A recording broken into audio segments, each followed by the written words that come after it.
present I'm Sorry I Haven't a Clue, the antidote to panel games.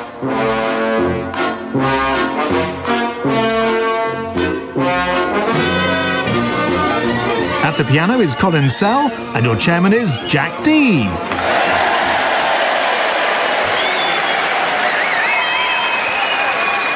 Hello and welcome to I'm Sorry I Haven't a Clue. You join us this week for a second visit to the fine Yorkshire seaside town of Scarborough. The town's name originated in the time of the Viking occupation and is derived from two words. Bur means a fortified town, while Scar is an early form of reggae music. In 1626, Elizabeth Farrow discovered natural spring water running from one of the cliffs here and decided to build Scarborough Spa. Obviously, she had to have the spring sealed off before building her convenience store. This coast has more than its fair share of agreeable towns, and nearby Whitby was awarded Best Seaside Resort of 2006 by Witch Holiday magazine, as so many witches take their holidays there.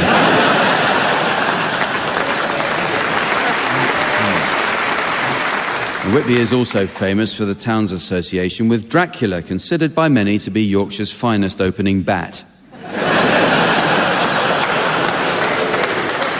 Scarborough is rightly proud of its efficient rail links, and in 1994 an express route was established to Hull, with the initial 100 passengers being issued commemorative framed certificates. The first went to a Mrs. Jennifer Alexander. It's too soon to say who might get the second one.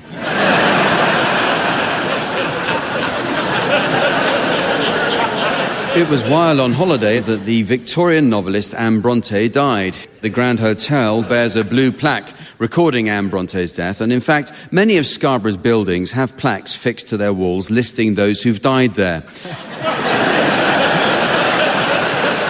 So before we're interrupted by a man with a stepladder and a power drill, on my left, Barry Cryer and Jeremy Hardy. And on my right, Tim Brooke-Taylor and Joe Brand.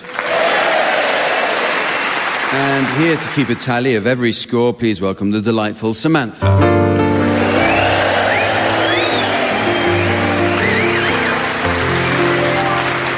Okay, well, we start this week with a round of Uxbridge English Dictionary. The English language has many useful terms, but it's important to use the right one on the right occasion. When the Liberal Democrat leader, Nick Clegg, was asked at a press conference to define the difference between his party's policies and their aspirations, he explained that policies are what the Lib Dems will introduce when they come to power, while aspirations were drowned out by the laughter. Word meanings are constantly changing, so teams, let's hear any new definitions you've spotted recently. Barry, you can start. Disgusted. The wind has dropped.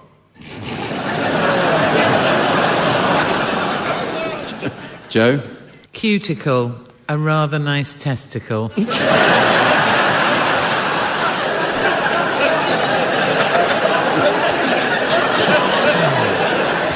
Why, thank you. Jeremy? Dictionary, the rude version of Pictionary. Definite. Reason for not hearing proper.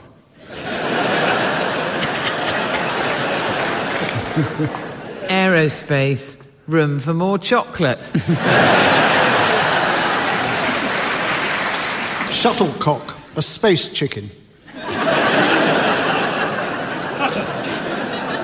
Flippant, an insect who maximises his expenses claims by redesignating his second home.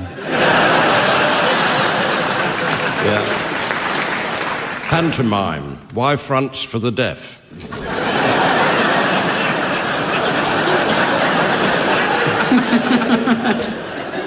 Pastoral. Too old for foreplay.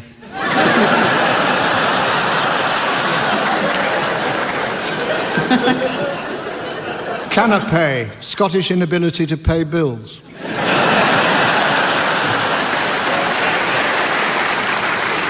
Cornucopia. Coming to terms with your foot ailment. Hydrangea, a fun game played by Yogi and Boo Boo.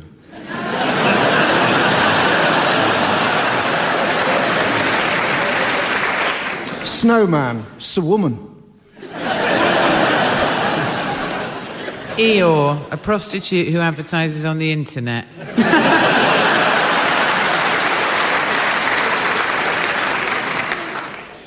Well, the teams are going to sing along with a selection of well-known discs now in the round called Pick Up Song.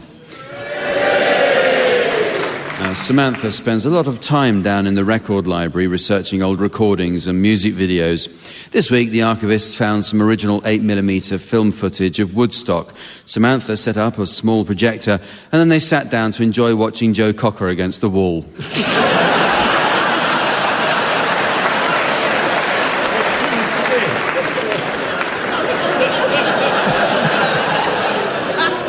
Samantha is back at the turntable now and ready to give the discs a spin. You should sing along, teams, and keep going when Samantha turns the volume down. If, when the music fades back in, you're within a gnat's crotchet of the original, I'll be awarding points, and points mean prizes. What's the capital of Norway? Prizes! This week's prize is sure to delight... This week's prize is sure to delight every chimney sweep who likes to take his work with him in designer style. It's this matching set of Louis Vuitton suitcases.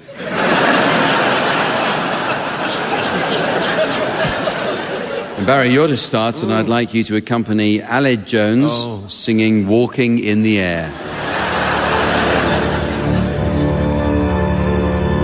Walking in the air. We're floating in the moonlight sky. The people far below are sleeping as we fly. I'm holding very tight. I'm riding in the midnight blue.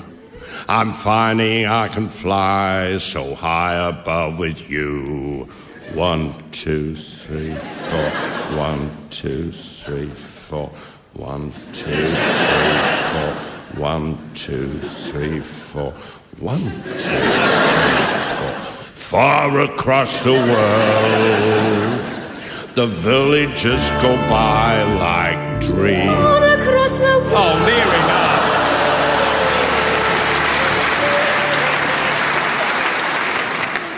Okay, you're next, Joe. I'd like you to accompany Doris Day singing Here Comes Santa Claus. Great.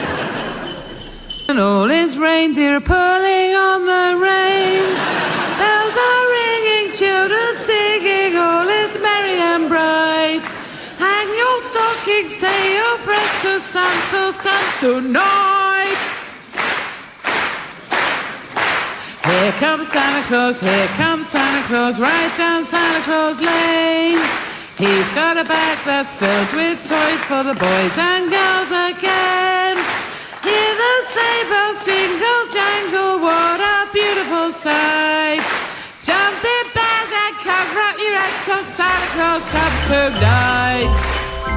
Here comes Santa Claus. Here comes Santa Claus. Here comes Santa Claus. Well, thank you, Joe. That was great. A lovely Christmassy atmosphere was created with the joyous clapping and, of course, the jingle bell accompaniment of Barry and Jeremy. Really a magical moment. Thank you, Jeremy. Your turn now, Tim. Would you accompany Bob Dylan singing Winter Wonderland? Sleigh bells ring. Are you listening? In the lane, snow is glistening. A beautiful sight. We're happy tonight, walking in the winter wonderland. Gone away is my credibility. In his place is a new bird.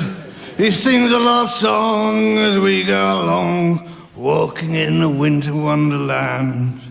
In the meadow we can build a snowman. Build a snowman. Pretend that he's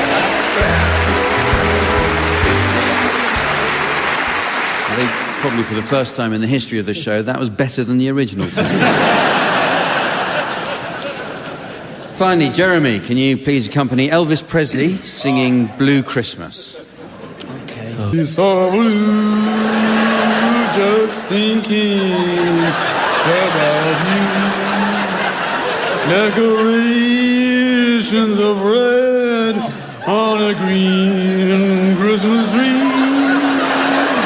Won't be the same, dear, if you're not here with me. And when those blue snowflakes start falling, that's when those blue memories start calling. I want your baby, Elvis. You'll be doing all right with your Christmas of white. I'll talk. But I'll have a blue. You'll be doing all right.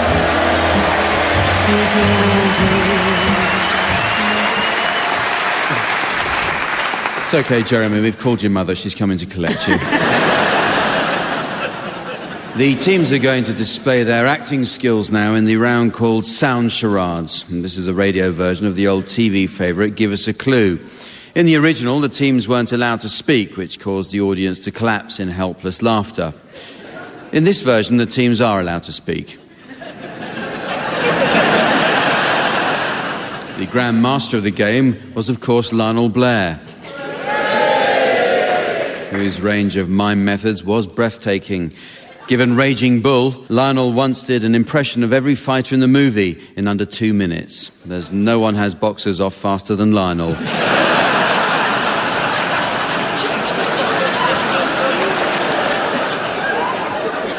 Well, Tim and Joe, you're to start, please, and your title will shortly be displayed to the audience via the plasma display screen. For listeners at home, here's the mystery voice. Jack and the Beanstalk. Jack and the Beanstalk. And off you go. It's 4 words. It's a story and an annual event.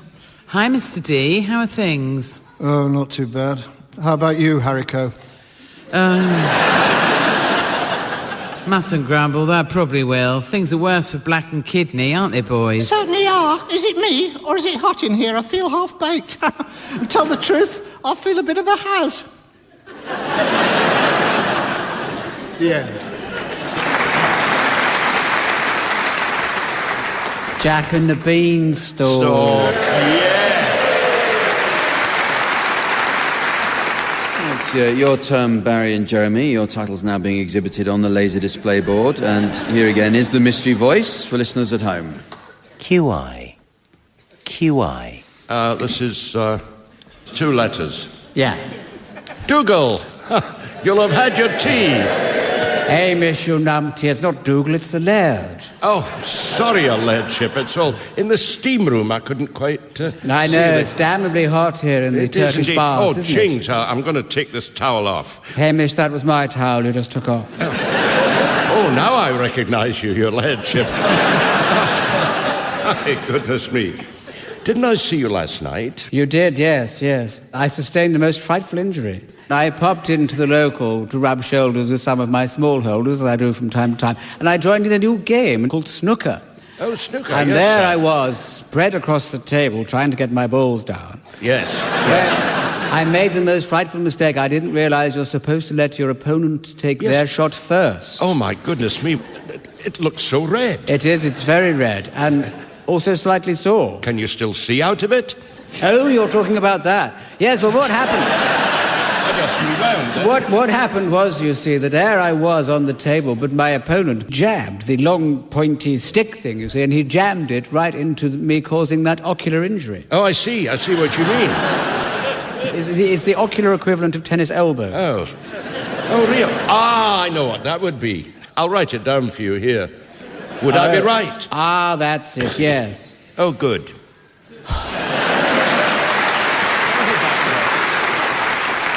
We couldn't remember what it was. Was it television? It is television. It might be QI. It is. Yes. OK, well, we move on to our version of the ever-popular radio discussion programme, Any Questions? I have a selection of questions sent by loyal listeners and one from a disloyal listener, to which the answer is, yeah, you and whose army? You'd think President Ahmadinejad would have better things to do with his time, wouldn't you? OK, teams, let's see if you can solve these knotty problems. Tim, what's a simple and inexpensive way to make my skin glow? Go swimming at Sellafield. You meant to Is that right? No. Oh. You're meant to bend over at the waist. Where else? Oh, please. We don't come to Scarborough that often, you know. Bend over at the waist as far as you possibly can go and hold to the count of 30. Well, that's what he told me, anyway.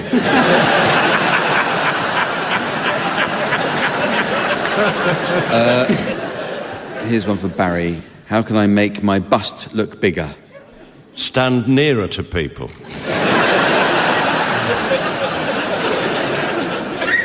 It says here, stuff your bra with chicken fillets or padding of some sort. Also, wearing tight tops and arching your back slightly can create the illusion of a bigger chest.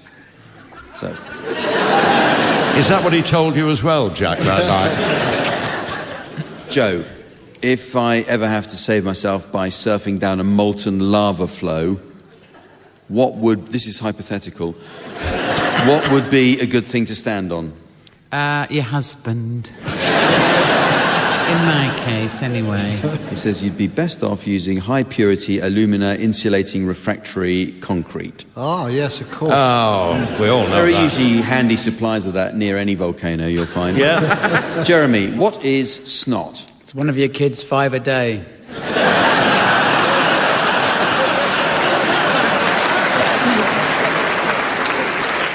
Tim, where's the best place to put the mirror when applying mascara? Just above the steering wheel.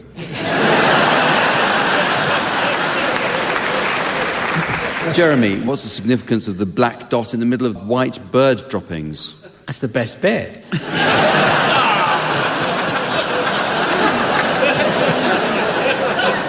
In actual fact, the black bit in the middle is the feces, and the white stuff is the urine. So enjoy both at once. Enjoy your tea, anyone listening at home. Barry, what a top tip.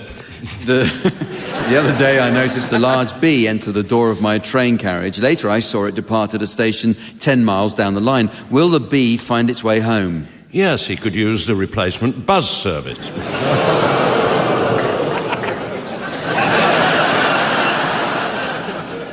Thank you, Barry. You know your dressing gown's hanging open, don't you?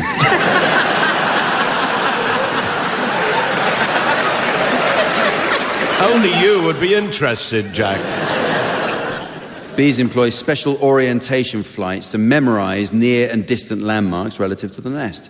As well as these cues, they use the sun's position as a landmark, and they also all have sat-nav. Finally, Joe, what is the purpose of pubic hair? It's a garnish.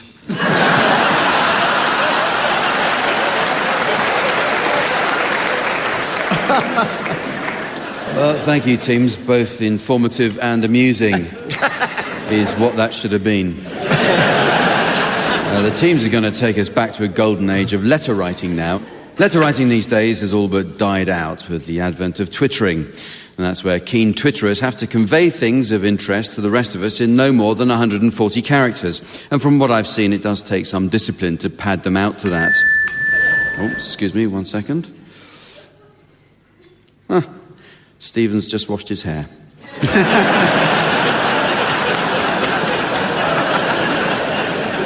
OK, teams, I'd like you to take it in turns to improvise the correspondence between two people. Barry and Jeremy, I'd like you to start by composing a letter from Peeping Tom to Lady Godiva, and then Tim and Joe will come up with the reply and so on. However, the challenge is that the letters must be constructed by each panellist, alternating one word at a time. So off you go, Barry and Jeremy. Dear Lady, ship, I want to tell you that I think you are particularly attractive when you ride a horse through Coventry on weekdays.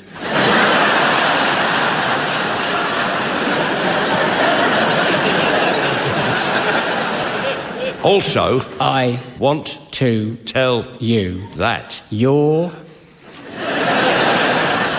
figure reminds me of a beautiful large yet Trim. And Curvaceous. swan. Which I saw once on a lake and ate. when I saw you riding that horse, I nearly burst with delight because I glimpsed a tiny bit of your delightful tempting yet maddening Lee round bum. So If you could be so kind as to send me a picture of your bum by peeping Tom.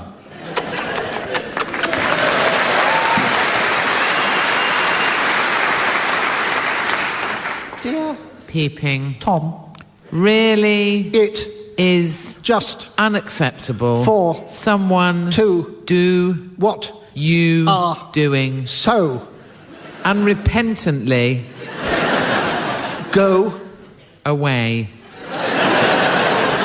Also, Mr. Tom Who has got a big and swollen part really I will stab you in the part that you like most. yours Sincerely, Lady Godiva.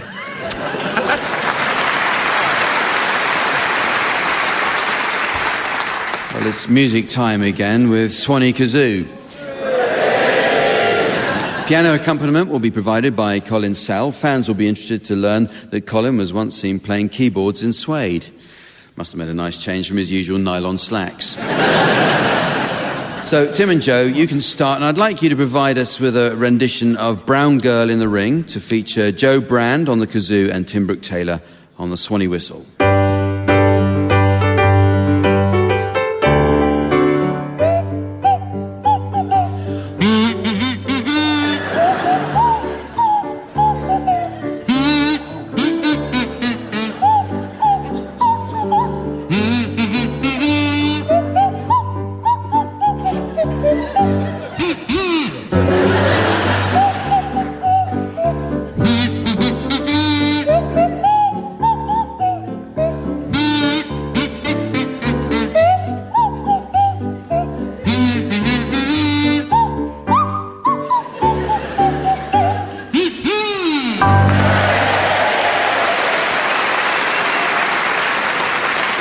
Barry and Jeremy, I'd like you to provide us with a rendition of The Girl from Ipanema to feature Barry Cryer on the kazoo and Jeremy Hardy on the Swanny whistle.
It's very nearly the end of the show, but there is just time for a round of Fisherman's Songbook. Our fish stocks are being affected by all sorts of problems. Just recently it was discovered that pollution of our rivers by contraceptive pill residue is turning male fish into females. This was noticed after they started swimming with their heads out of the water.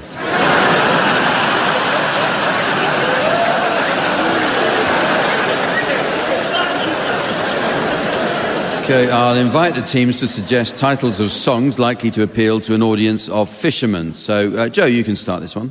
This is Dead and Gutted to the One I Love. And Barry. Long Trawl Sally. Tim. Twist and Trout.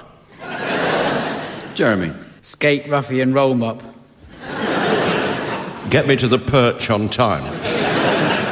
Flashbang Wallop What a Pilchard. And from the Sex Pilchards album Nevermind the Pollock, Anchovy in the UK, and Cod Save the Queen's Scallop. Whale, Kipper, Whelk Home in the eel sides. God, that's so good. Hey Hey with a Monkfish. Bream the Impossible Bream. Happy Days are here again. Prawn Free. Roll Over Bait. Baby, you can drive my carp. Sorry, I lost the will to live in the middle. We're all going on a summer halibut. Remember you're a winkle. Oh, yes. We play this at my local Get a Life club, you know. And with that is the end of the show, and in fact, the end of the series. But before we go, I've just been passed a note asking me to point up my most enjoyable highlights of the last 6 weeks. I thought Spooks was good. So from the team, Samantha, myself, and our audience here in Scarborough, it's goodbye. Goodbye! Barry Cryer, Jeremy Hardy, Tim Brooke-Taylor and Joe Brand have been given Silly Things to Do by Jack Dee, with Colin Sell setting some of them to music. The programme consultant was Ian Pattinson, and the producer was John Naismith.